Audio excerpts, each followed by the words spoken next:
amantiin islaamaa amantii guutuu irruu hin qabne. Amantiin islaamaa amantii yeroo hunda haarayaa tammuufummaa hin qabne. Amantii ati guyyaa keessa wahiitu irraa irrate jettee bakka barbaaddee fiddee irruu san itti guuttuu miti. Amantii ni moofooyte jettee baraa wajjin zamanaa wajjin yaada ilma namaatii wajjin guyyaa keessa akka feetetti haarayoomsitu miti.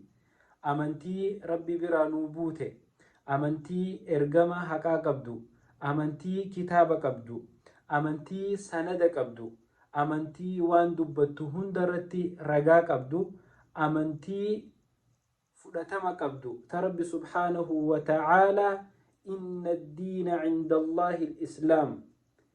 Amantiin dhugaa rabbi biratti amantii islaamaati. Amantii ambiyoota nu dura dabranii hundaati. Amantii Aadame, amantii Muusaati, amantii Ciisaati, amantii ambiyoota hundaati amantiin islaamaa. Arra wahiitu irraa irrate jettee mirqaanaan kaatee waa itti guutuu hin dandeessu. Aboo zamanaa amanni 100 ture. Amantiin tun amata 100 dura haala akkanaatirra turte. Mee arra kaaneetii mirqaannee xiqqoo fooyyeessina yoo jette situ gidaara dha'oo malee amantii islaamaa fooyyeessuu hin dandeessu. Rabbi subhaanahu wa ta'aalaa amantii tana irrina hundarraa guutuu godheeti isii nuu gabbuuse. Amantii tana akkasumatti akka isiin zamana hunda bakka hundaa wajjiin toltutti bareechee rabbi nuu kanne. Tanaaf obboleessa kiyya obboleettii tiyya amantiin ati guyyaa keessaa dhuftee irrina isii itti guuttu hin jirtu.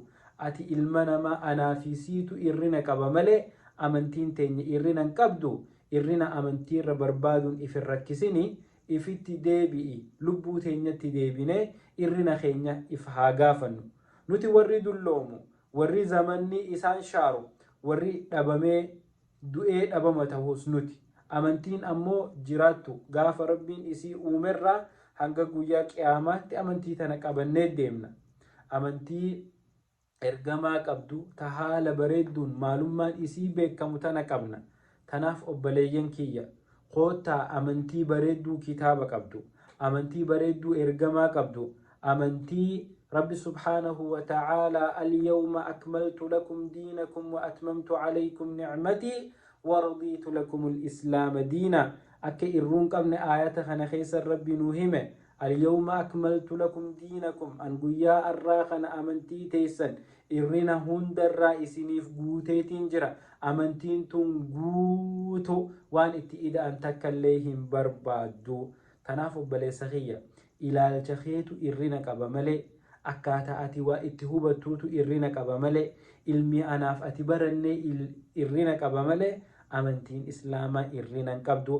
Arra ilaalchi kee fooyyawee amantiis akka ilaalcha kiyyaatiin fooyyeessa jechuu mutaxawwiraan ta'a jechuun hin danda'amtu. Tanaaf yakkiyya akkasitti haa hubannu. Assalaamu alaikum.